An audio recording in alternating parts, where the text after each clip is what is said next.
So I'd like to actually invite Ms. Anat Lewin from the World Bank, Mr. Richard Sterling from the Open Data Institute, and Dr. Vasilios Peristata from the European Commission. Please take the floor.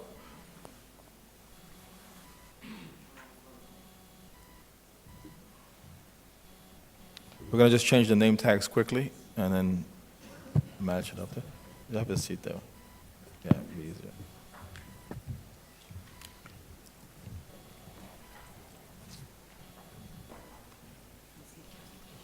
Thank you.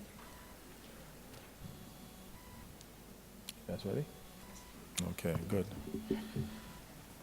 Okay, this is session 3, Open Government and International Organization. I'll just give a quick briefing on each of the speakers.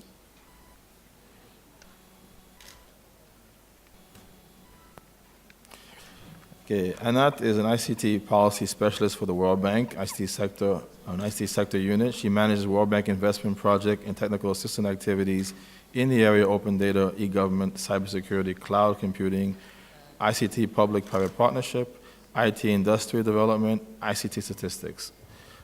She basically has a lot of experience, and I'll give the floor to Anat to start the presentation. Thank you.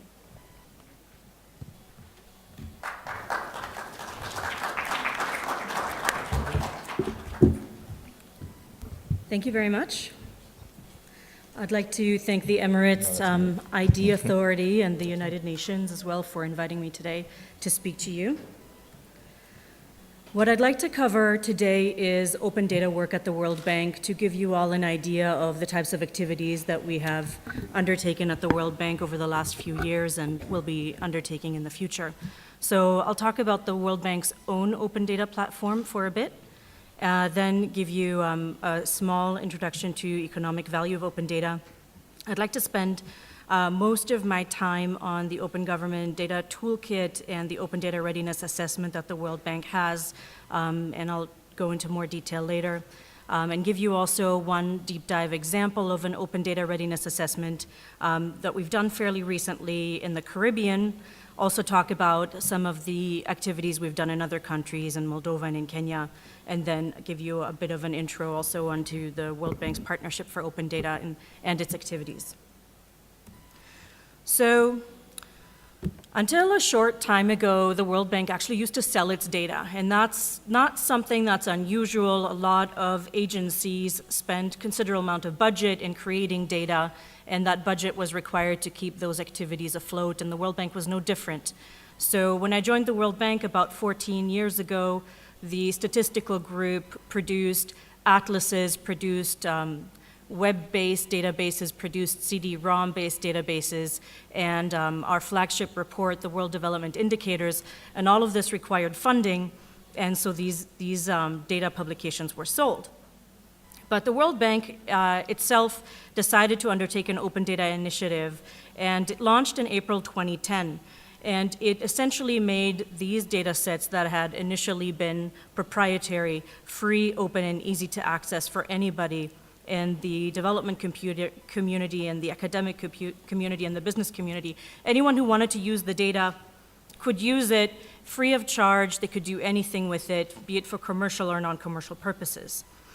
Today, the World Bank's Open Data Catalog includes over 8,000 development indicators, of which about 1,400 are available for 252 countries going back 50 years.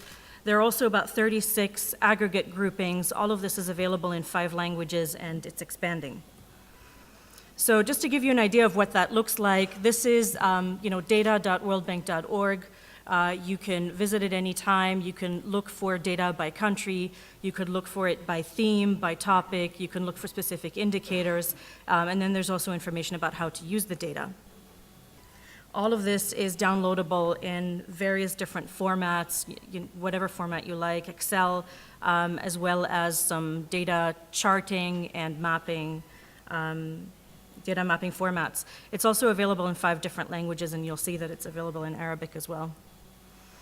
So this catalog is a one-stop listing of the sources.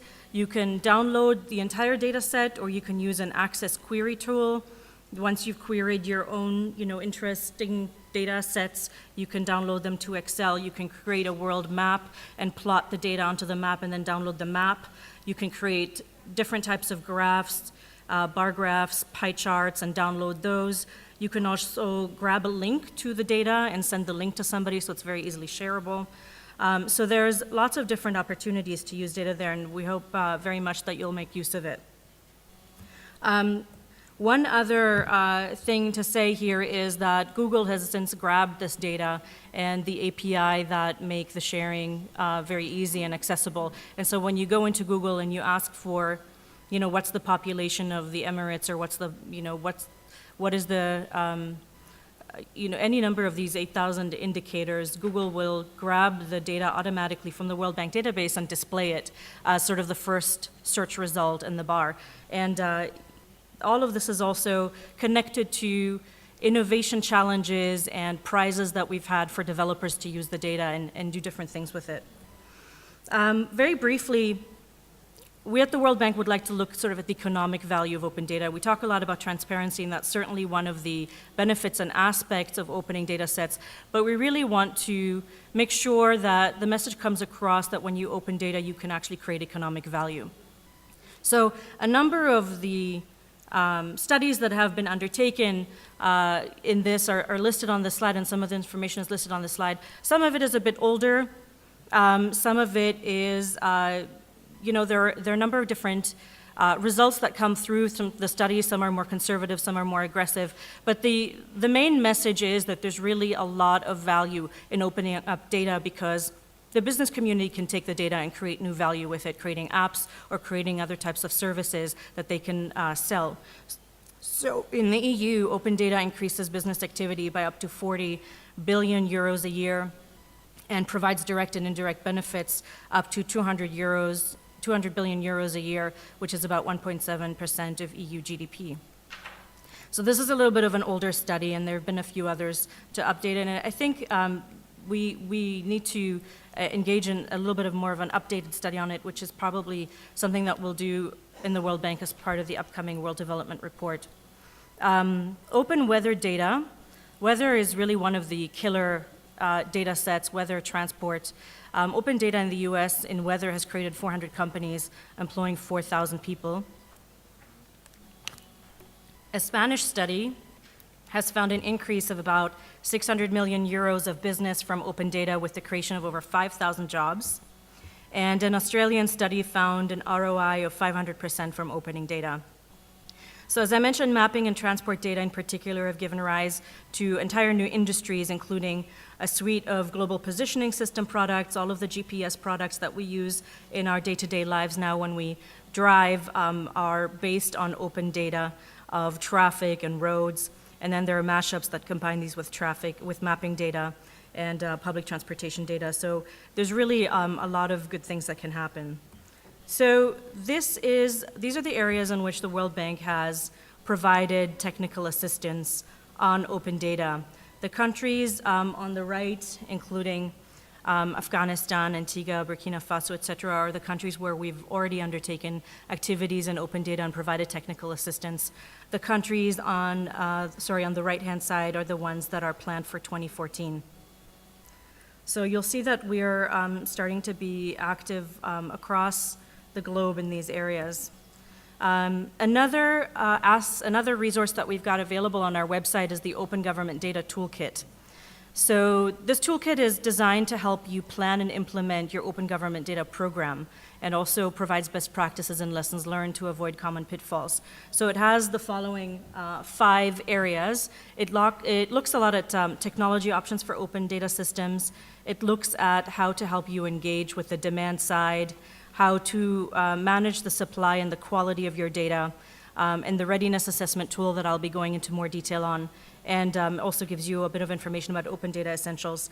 All of that is available at data.worldbank.org, so I hope very much that you'll have a look at it.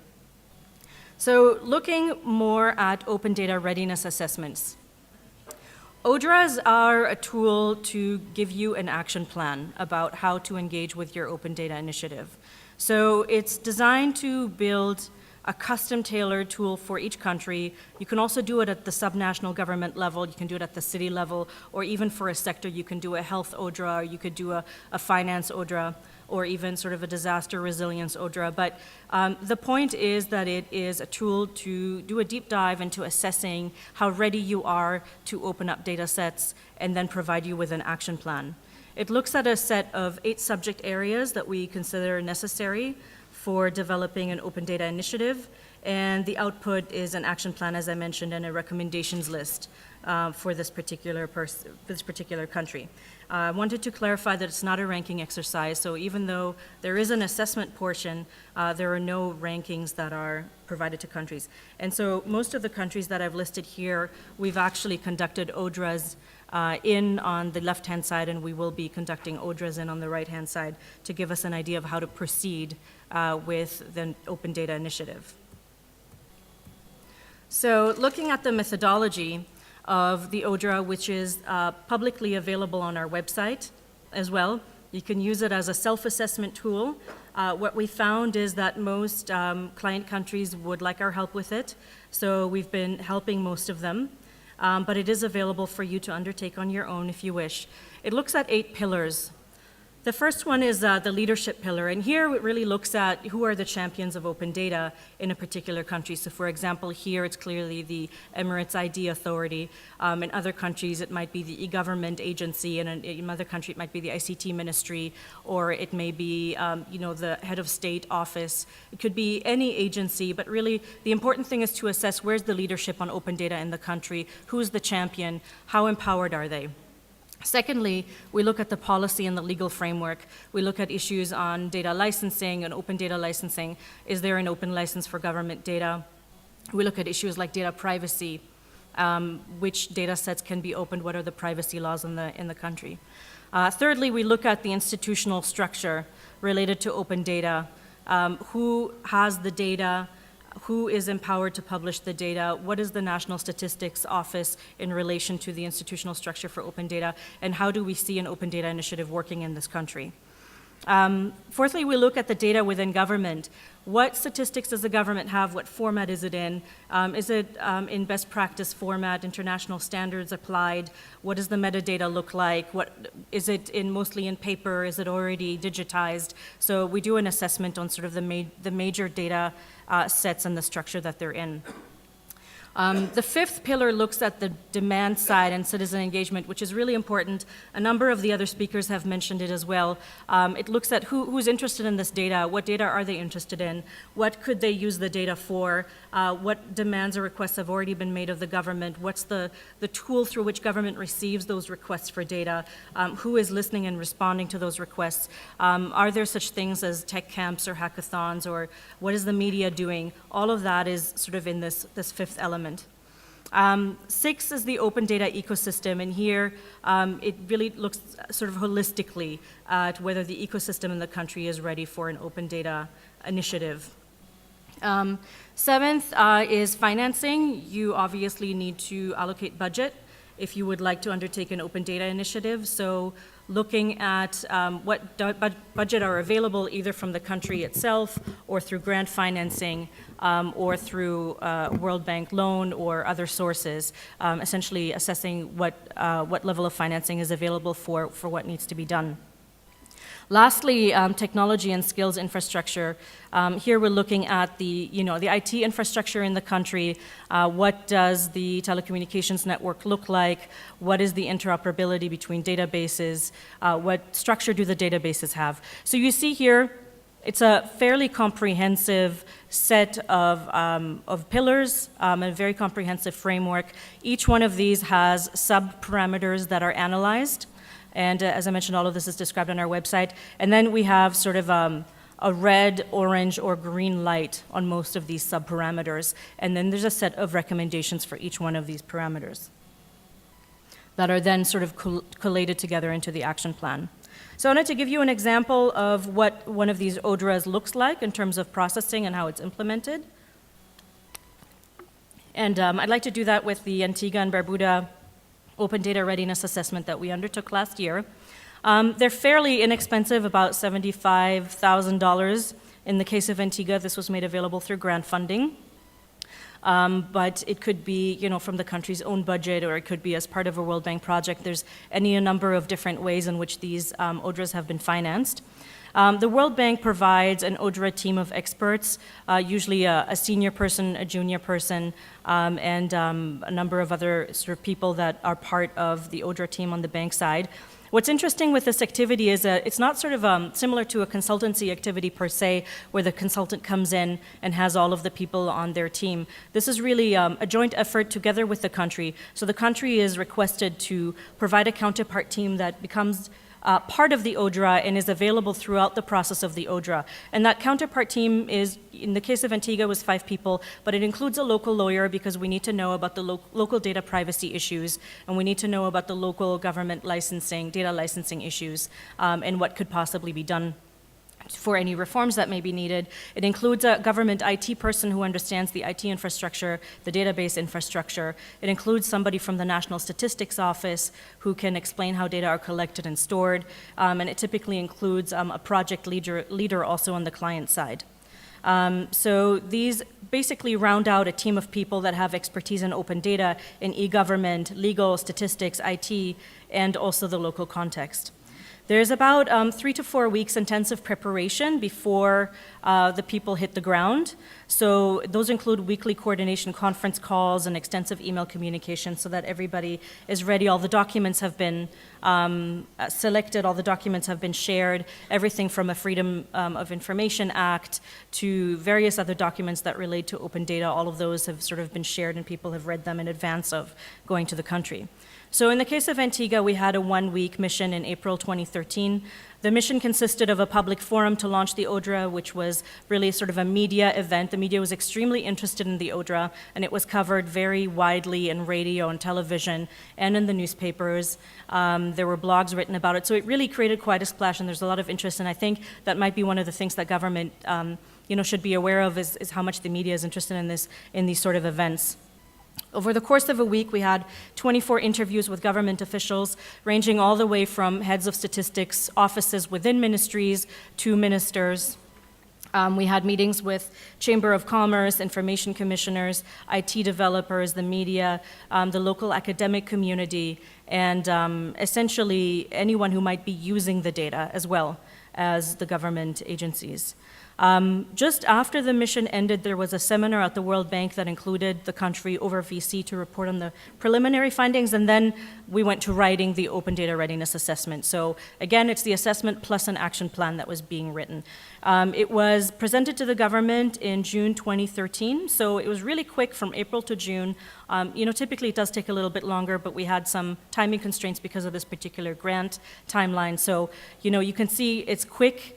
It gives you a very good idea of what it is you need to do. We had another public forum to close the feedback loop, and here presenting the ODRA findings. The government in this case decided to publish it, so you can actually find it online. I'm happy to give you the link for anyone who's interested, and you can see what that report looks like. There was extensive media coverage again when the report was published as well. So this gives you an idea of what the findings look like. There are institutional recommendations, there are data release recommendations. In this particular case, what was found was that the political case for open data needs to be developed and agreed by cabinet. What we heard repeatedly in the meetings were, we're happy to open the data, but we need the political leadership to give us that okay, to give us that green light. So that was something that was recommended. There was also sort of a clear political leadership that needed to be empowered on the part of the government. Policies, licensing, and pricing needed to be developed, and what was recommended was a staged release of data, starting with quick wins and then leveraging existing projects as well. Potential data users needed to be engaged in dialogue on what data they wanted. What we found, especially in the Caribbean, is very useful, and I think it's actually something that's a lesson globally, is to engage with the local business community to find out what data they would like to have open. So the data that we think might be useful to the business community is not necessarily what the business community wants to see. So a bit of a consultation to try to say to them, what would you like to see, is actually one of the things that came out of this that we will certainly implement elsewhere.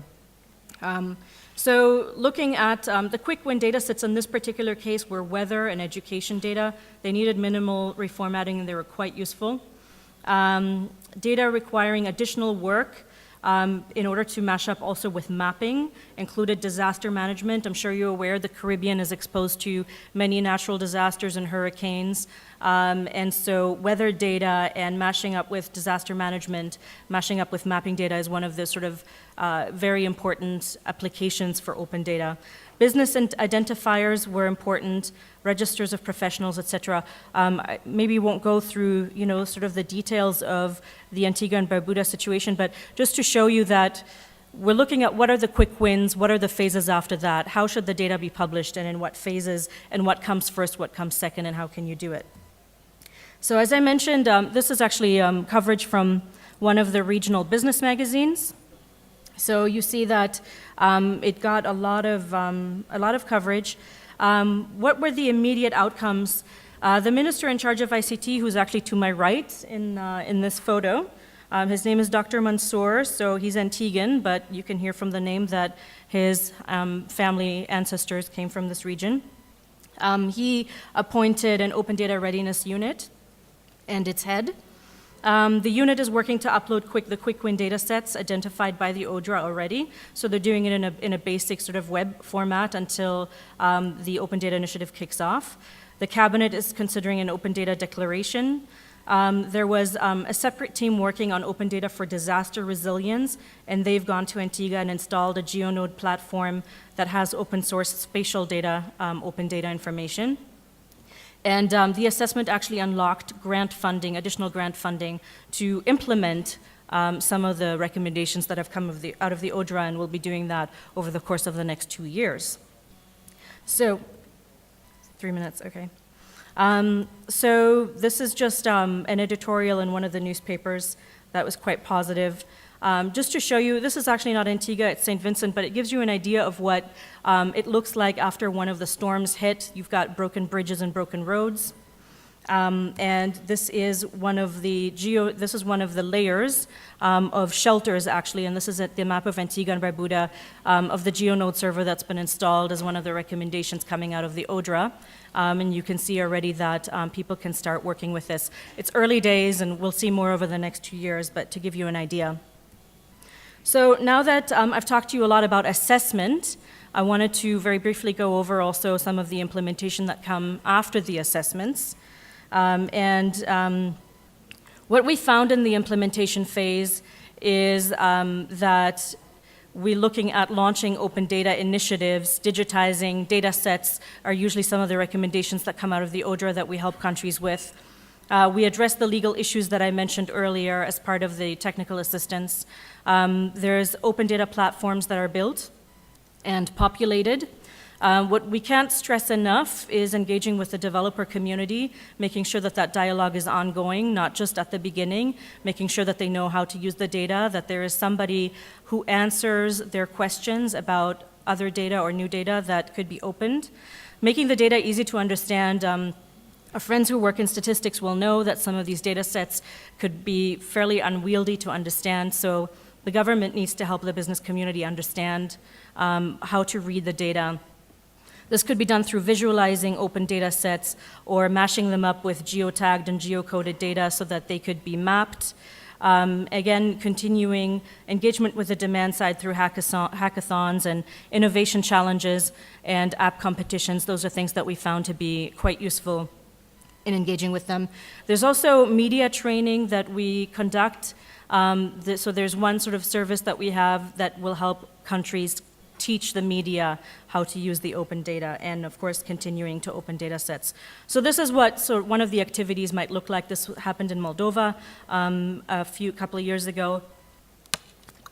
This is one of the engagements with the developer community and sort of awareness raising and getting their inputs and consultation.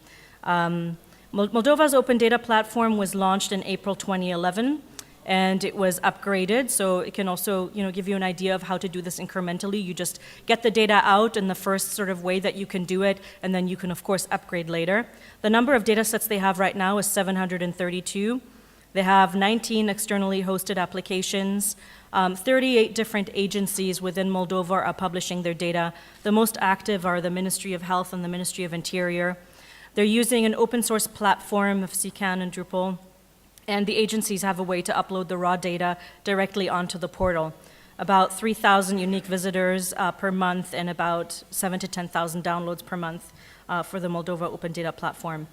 The Kenya Open Data site has about 547 data sets, and here you'll see that there was a lot of work done at the beginning to upload these data sets. There's some very interesting data sets there, including poverty data and urbanization data sets. And then there needs to be continued engagement with the developer community to keep those types of implementations going. Main lessons: top leadership and championship is key. Start simple, but build incrementally for the Open Data Initiative.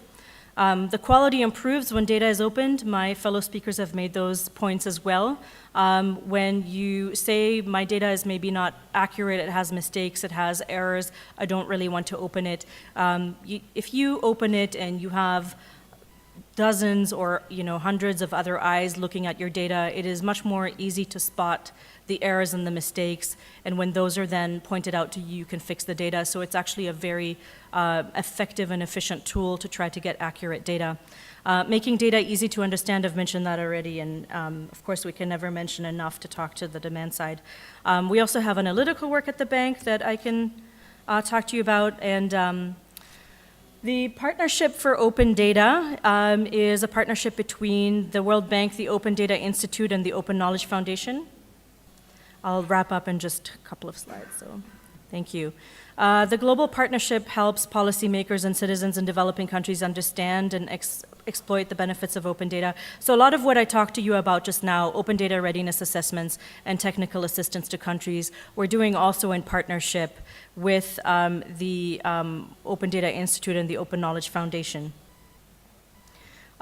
This partnership is also open to additional members, so if anybody is interested in joining this partnership, please feel free to talk to me about this. So I'm just going to skip through this. I imagine Richard will probably be covering some of this as well. And I wanted to let you know that there's a lot of people at the bank who work on open data. So all of these people are actually staff members and colleagues who have different areas of interest at the bank. Some people work on corporate open data to open up business registries and corporate contracting, as well as supply chains. Some of them work on public financial management to help ministries of finance open data. Some of these people work just on disaster resilience, looking at weather data and disaster data. There are other people here who are just experts on different types of platforms. And so you'll see here that there's plenty of people that can help you with your open data initiatives. So that's about it. Thank you very much. And please feel free to ask me any questions.